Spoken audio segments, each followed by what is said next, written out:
Welcome to This Explainer. I'm your host Haja, and today we're tackling a topic that is literally reshaping how Indian industries operate, report, and compete on the global stage. We're talking about carbon emissions. More specifically, we're going to decode the whole alphabet soup of Scope 1, Scope 2, and Scope 3 emissions. So if you're an HSE professional, a CFO, or a sustainability leader trying to navigate the absolute maze of modern carbon reporting, well, you're in exactly the right place. Let's get right into it. All right, here's our roadmap for today. We'll start with the reporting imperative, define Scopes 1 and 2, explore India's unique grid challenge, unpack the Scope 3 behemoth, navigate global compliance, and finally wrap things up with some practical, real-world strategies. Section 1. The Carbon Reporting Imperative. So, why are we talking about this so urgently right now? Well, it all really boils down to this classic, fundamental truth. You can't manage what you don't measure. 99% of professionals out there talk about reducing carbon emissions, but far fewer can actually pinpoint where those emissions are coming from in the first place. To achieve real, actual decarbonization, you absolutely have to know exactly where emissions originate across your entire organization. You need that baseline, because at the end of the day, precise measurement is the absolute bedrock of sustainability. Okay, moving to Section 2, defining Scope 1 and 2. Let's establish what we call the factory gate metrics. Let's start with Scope 1. The simplest little heuristic to remember here is Scope 1 means you own it. These are the direct emissions from sources that are outright owned or controlled by your organization. Basically, if your company physically burns the fuel, it's Scope 1. It's the direct result of your day-to-day operations happening right under your own roof. To give you a few concrete industrial examples, think about the diesel chugging away in your backup generators. Think about the fuel used in your company's own fleet of vehicles, the natural gas firing your boilers, or even direct industrial process emissions like the chemical reactions in cement or steel manufacturing. It also covers sneaky things like fugitive emissions from refrigerant leakage. The crucial takeaway for you here is that Scope 1 is generally bounded and highly measurable. You've got the fuel invoices, right? You have the direct operational data. It is well within your control to measure and ultimately manage. Now moving on to Scope 2. Our heuristic here is Scope 2 means you use it. These are indirect emissions. You aren't producing them on your physical site, but they are generated on your behalf because you purchased and consumed that energy. This is your purchased electricity plugged into the grid, along with purchased steam, heating, and cooling. You plug your factory equipment into the wall, and somewhere miles away, a power plant is burning coal or gas to generate that electricity. That right there is your Scope 2. Which brings us nicely to Section 3, India's Grid Carbon Challenge. Let's unpack India's specific emission factor. 0.710 tons of CO2 per megawatt hour. Guys, this is a massively important number. According to the Central Electricity Authority's baseline database, this is the weighted average grid emission factor for the financial year 2024-25. To really put this into perspective, if your manufacturing facility consumes, say, 10 million kilowatt hours annually from the grid, you are looking at over 7,100 metric tons of Scope 2 emissions. India's grid carries a really high carbon intensity simply because we remain heavily dependent on coal-based thermal power plants, which still make up over half of our generation mix. Diving into the official CEA baseline numbers for FY 2024-25, we see that weighted average sitting at 0.710. The operating margin is higher at 0.961, and the build margin is at 0.512. Now, there is actually a bit of good news hidden in this data. Over the last decade, that weighted average has steadily declined from 0.774 back in FY 2013-14 down to this 0.710 figure today. Why? Because renewable energy generation in India has absolutely surged, and it now makes up over 22% of the power sector's contribution. So the grid is getting cleaner year on year. But let's be real, that 0.710 factor still represents a massive Scope 2 burden for Indian industries. To truly mitigate this, you can't just sit back and rely on the grid getting greener over time. You need active strategies, things like buying renewable energy certificates or RECs, installing on-site solar, or locking in power purchase agreements for clean electricity. All right, Section 4, the Scope 3 behemoth. We are expanding our lens now to value chain emissions.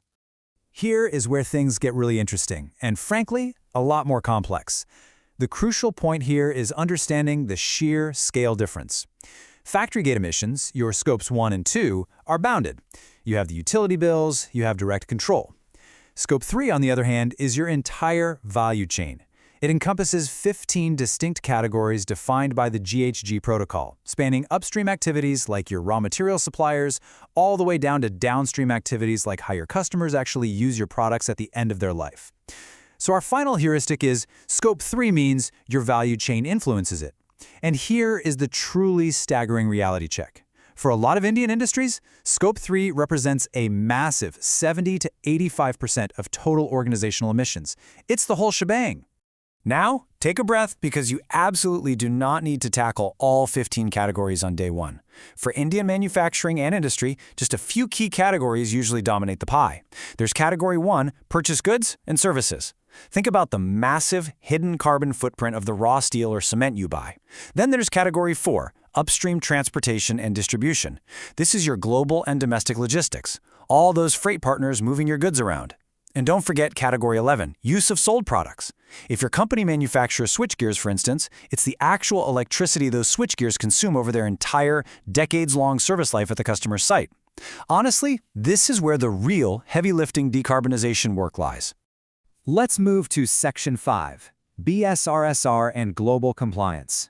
We need to talk about the global standards driving this huge shift. We all know the feeling of a regulatory pressure cooker, right? Well, the mandates keep stacking up and the whistle is definitely blowing loud right now. Locally, here in India, we have BSRS, Business Responsibility and Sustainability Reporting. Under Principle 6, value chain disclosure obligations are tightening fast. It's pushing Scope 3 from being just a nice-to-have voluntary leadership flex straight into a hard baseline expectation. And if you export, you're facing Europe's CBAM, the Carbon Border Adjustment Mechanism. The EU now wants the embedded emissions per ton of product, which essentially mandates strict Category 1 data on all your inputs before the 2026 financial deadlines kick in. And globally, if you or your multinational customers are aligning with SBTI, the Science-Based Targets Initiative, you are flat-out required to have science-based supplier engagement and concrete reduction targets. There's really no hiding from it. Compliance is simply unavoidable now. Which brings us to our final part, Section 6, Practical Scope 3 Strategies. How do we actually manage this in the real world?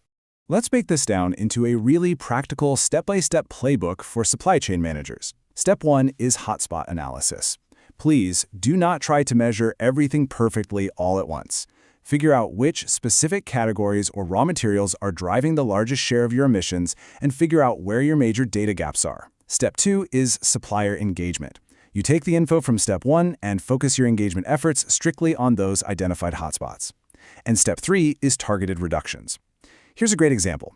Setting a tough Scope 3 target on employee business travel is honestly just sustainability theater if your biggest, most glaring footprint is actually purchased steel, right? You need to focus your targeted reductions on the categories that you can actually influence and that will legitimately move the needle.